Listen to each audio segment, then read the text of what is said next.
Hi, my name is Amanda Drury, and I'm going to share with you just a little bit about how the Brain Kitchen got its start. So back in spring of 2016, I was on my way to Princeton, New Jersey to attend a hatchathon from Ministry Incubators. A hatchathon is kind of like a Shark Tank for Jesus type thing. You go there with an idea, they help you think through it, things like that.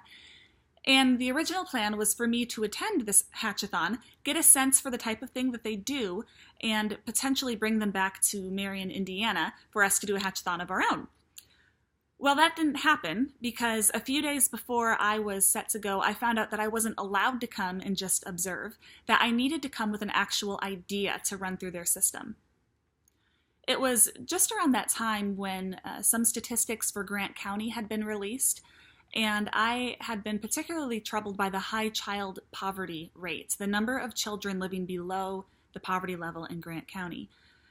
And so to have the challenge to think up an idea along with these troubling statistics that came up, the night before I left, I was talking with my husband, John, and I said, well, how about some kind of after-school program where we do the homework, the mentoring, some of that typical stuff, but what if we could also teach kids how to cook? What if we could send them home on the weekends with meals? We know they get free meals, breakfast and lunches at school, but what would it look like to have an extra meal in the weekend?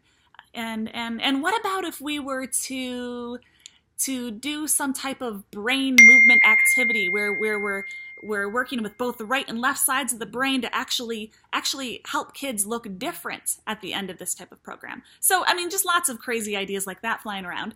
And I'm talking this over with my husband, John, and he says, yeah, great, you can call it the Brain Kitchen. And I said, okay, we'll call it the Brain Kitchen. And so off I went to New Jersey with this idea that was honestly just something that was up in my head. It was an excuse to attend the event.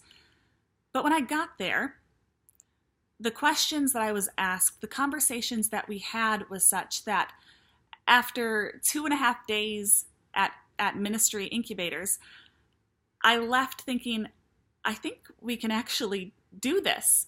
In a sense, I talked myself into believing that this could actually take place. So I came home, I spoke with some friends who did not think I was crazy, which was encouraging, and heard about a call for grants through the Ball Venture Fund. So we said, okay, let's just write this out on paper. Let's see if we can get some funding for this and see what happens.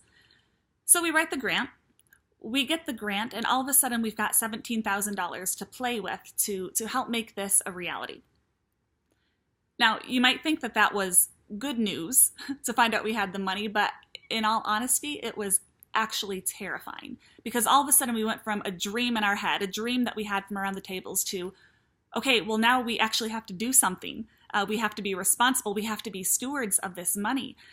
And so while it was terrifying, it was also very exciting. I partnered with some fantastic people. Wendy Puffer, who teaches in the School of Art and Design at Indiana Wesleyan, she was in charge of creating the space, of finding, as crazy as it sounds, asking questions like, okay, well, what paint color do we need that's going to help evoke a sense of peace or calm for the kids walking in here? Dr. Melissa Koslaw, who oversees the doctoral occupational therapy program at Indiana Wesleyan, I met with her and she started to come up with some programs, some curriculums that we could use that could actually help strengthen kids' brains. And so we worked on this that spring, that fall. We ended up partnering with the Marion Public Library, who said, well, we've had this house on our property.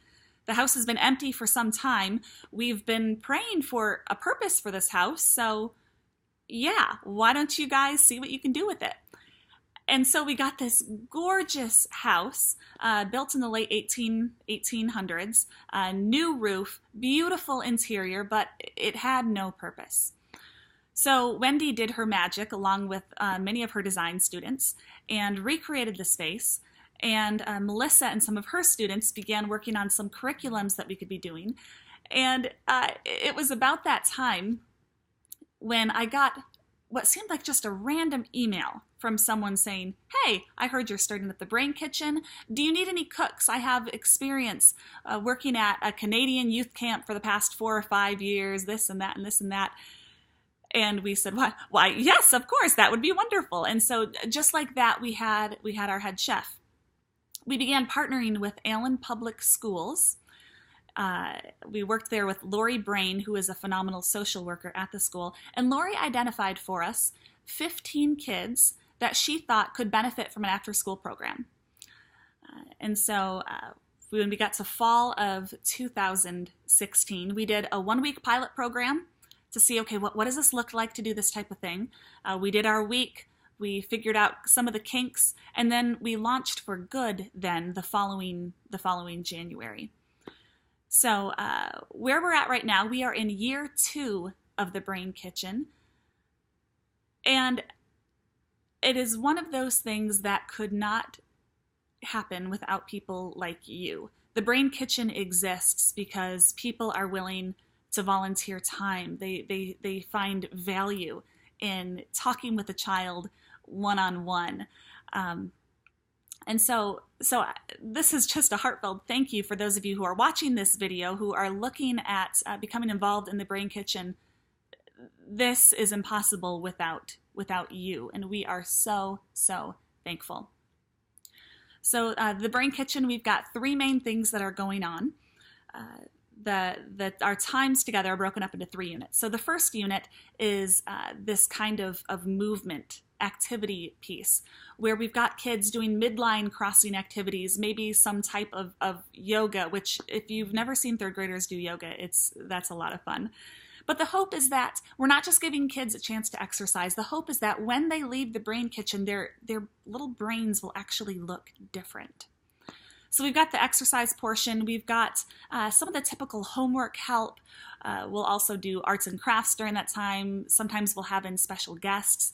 That was a lot of fun last year to have in Dr. Moore, who's an obstetrician in the area, come to town and to be able to tell the kids, I grew up here in Indianapolis. I didn't know I was going to go to college, and look at me now. Jill Mazzellin came in with her therapy dogs, and again, children and puppies. That was a lot of fun to see. We've had musicians come in, cameramen come in, and it's been so fun for these kids to be able to see people doing things that they love and potentially imagine themselves doing something similar. It's a lot easier to imagine being a journalist when you have talked face to face with a journalist, when they let you take notes in their writing pads. So there's the movement, there's the activities, and then there's the cooking section.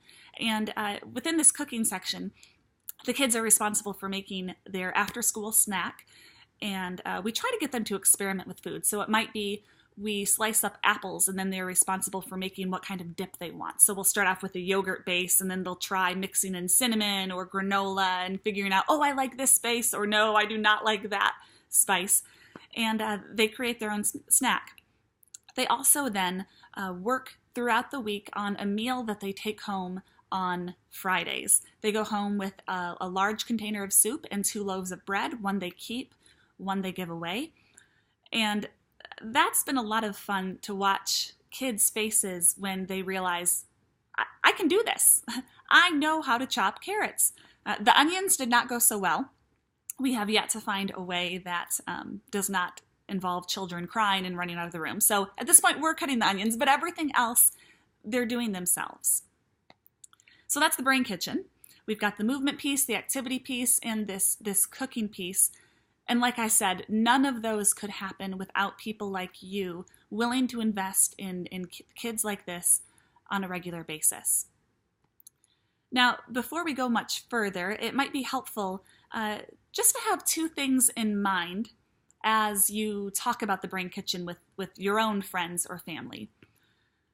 The first is this. When you are talking with the children at the Brain Kitchen, try to be mindful of the language that you're using. So we started off and I was saying things like, well, you can share this with your family, take this home to your family, this and that.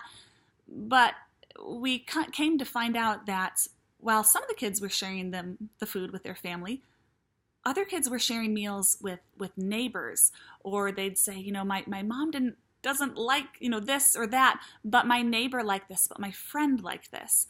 And so I would encourage you just to expand your language, as small as that sounds, but to be saying things like, share this with your friends and family. Speak about it in such a way that they know that this is something that they can share with others as well. That's a small thing. The other thing, which which is probably a bit more important here, would be to be very mindful, very careful about how you speak about the Brain Kitchen with others. It can be really easy to fall into the trap of describing the Brain Kitchen as this wonderful thing that we do for these poor children of Marion. You know, it's really easy to tell a sob story about us being the saviors, coming in and changing the lives and doing this or doing that. But that's not the narrative we want to share, mostly because that's not true. We have the privilege of walking alongside many of these kids. But I would encourage you to find ways to talk about the Brain Kitchen in such a way that parents can be proud to send their kids there. We want to speak of the Brain Kitchen in a way that offers and extends dignity to people who are involved. So if I'm a parent, I want to be able to say with pride, my kid goes to the Brain Kitchen, without people thinking that I'm sending off my kid because this kid is a charity case or something like that. So when we talk about Brain Kitchen, we talk about imagination and cultivating wonder and resilience and things like that. If we can focus on the positives of what it is we do so that we're speaking about the Brain Kitchen in such a way that we are extending dignity to those people that we are coming in contact with. So that's it for now. I'm sure there will be more video chats like this as things come up. But let me just say again how very, very grateful we are for your involvement.